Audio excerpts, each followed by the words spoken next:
que la première.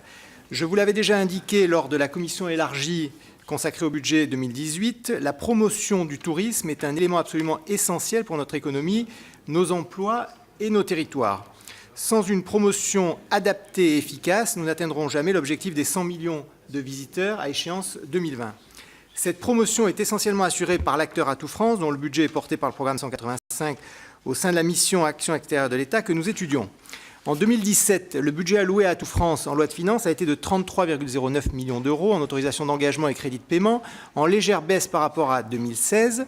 Le rapport annuel de performance 2017 indique que 31,10 millions d'euros ont été effectivement consommés en autorisations d'engagement comme en crédit de paiement, et la note d'exécution budgétaire transmise par la Cour des comptes indique que l'exécution du budget alloué à Atout France a été de 31,36 millions d'euros en autorisations d'engagement et 36,36 millions d'euros en crédit de paiement.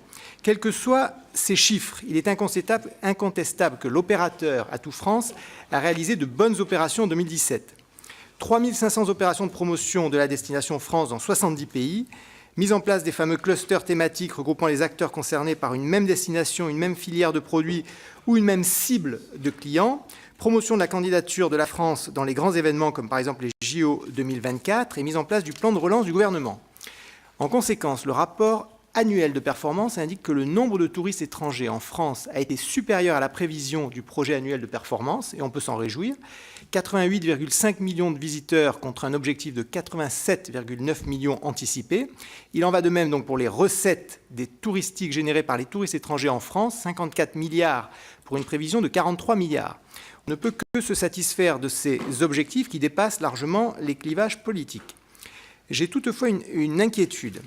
Si l'exécution 2017 apparaît satisfaisante, c'est en grande partie parce que l'apport de fonds supplémentaires a permis de répondre aux besoins accrus de la promotion du tourisme en France. En effet, deux sources ponctuelles sont venues abonder de près de 80% la subvention publique versée à Atout France. D'abord, le fonds d'urgence de 10 millions d'euros versé par le gouvernement entre 2016 et 2017 suite à la période des attentats, qui, grâce à un effet de levier très positif, et ça j'insiste là-dessus parce que c'était assez pertinent et original, a été complété par près de 9 millions d'euros de fonds privés. Et je crois qu'il faut qu'on continue, continuer à aller sur cette piste-là avec Atout France. Et deuxième élément, une attribution de la part des recettes additionnelles issues des ventes de visas, qui, si elle n'a pas été significative en 2017, a permis d'affecter 4,5 millions à la promotion du tourisme en 2016. En 2018, la promotion demeure toujours aussi nécessaire qu'en 2017. Les inquiétudes des touristes étrangers n'ont malheureusement pas diminué, sans que l'on ne retrouve dans les documents budgétaires la trace de ces fonds supplémentaires. Comment peut-on donc envisager d'atteindre les mêmes objectifs ambitieux fixés par le CIT sans se donner les mêmes moyens? Et pouvez-vous me dire, je crois que ça a été abordé précédemment suite à la question de ma collègue Émilie Bonivard, pouvez-vous me dire ce qu'il en est de la stabilisation de l'attribution de la recette visa fléchée vers les dépenses de promotion? C'est l'une des propositions émises dans les conclusions du groupe de travail sur le financement de la promotion du tourisme, et notamment, pour avoir rencontré à plusieurs fois Christian Mantelli, le directeur d'Atout France, la problématique de ce financement, c'est qu'elle est volatile d'une année sur l'autre. Et donc, ça empêche Atout France d'avoir une visibilité à moyen et à long terme dans sa programmation. Pourrait-on pas envisager une part de recette, une part affectée sur la recette totale des visas, quitte à ce que ce montant soit en valeur absolue et non plus fluctuant? Merci, Monsieur le Ministre. Monsieur le Ministre, pour ces compléments de réponse sur le tourisme.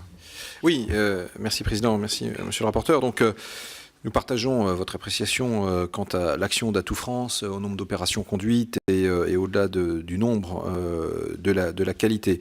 Les clusters, vous l'avez signalé, également ont tout leur intérêt. Ça permet vraiment d'apporter des réponses sur tourisme d'affaires. Nous allons d'ailleurs relancer une démarche, par exemple, aussi sur le no-tourisme, parce que c'est très clairement aussi une cible très intéressante et génératrice de revenus et de recettes.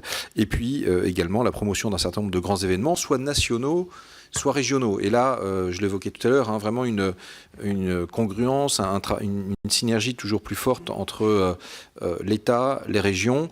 Je vous prends un exemple.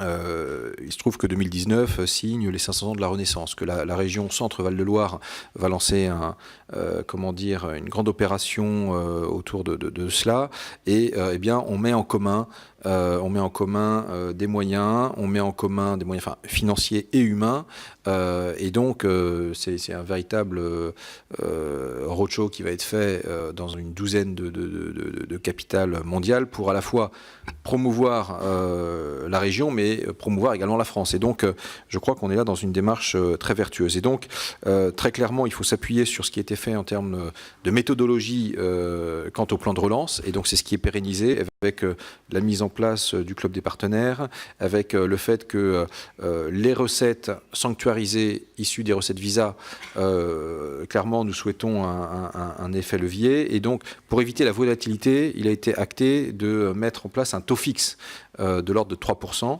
avec une clé de répartition que j'ai évoquée tout à l'heure, 75% pour le financement de la promotion, 25% pour les ressources humaines dédiées à la délivrance des visas, mais ça donne une visibilité. Et donc, très clairement, cette année encore, Atout France est au rendez-vous des résultats avec entre 13 et 15 millions mobilisés de la sorte entre recettes Visa et compléments des institutionnels ou des privés. Vous évoquiez les recettes touristiques. Alors, enfin, à la fois, le résultat du nombre de touristes qui est supérieur aux attentes, et effectivement, on s'en réjouit. Également, le surcroît de recettes touristiques. J'appelle votre attention sur un point, parce que 10 milliards d'euros, c'est quand même pas rien. Donc, parce que vous évoquiez, on a mis 43 milliards d'euros de recettes en objectif, il y en a 54 en réalisé. Donc, ça ne s'est pas fait d'un coup de baguette magique. Il y a aussi un retraitement statistique, puisque l'INSEE d'ailleurs a conduit ces travaux-là, qui a conduit à réévaluer en fait les sommes provenant notamment d'un certain nombre de pays du type BRIC, et on s'est rendu compte que un certain nombre de touristes venant du sud-est asiatique en fait dépensaient des sommes finalement supérieures à celles que nous avions investiguées précédemment, et ce qui a conduit à ce redressement statistique. Il n'en reste pas moins que, comme nous étions fixé un objectif d'augmentation de 10 milliards des recettes, on va naturellement garder cet objectif et donc le réévaluer à due concurrence. Mais je crois que, donc en fait, vous évoquiez une inquiétude, mais je crois que les signaux sont plutôt au vert, et notamment par rapport aux moyens que nous souhaitons donner à Atout France pour poursuivre.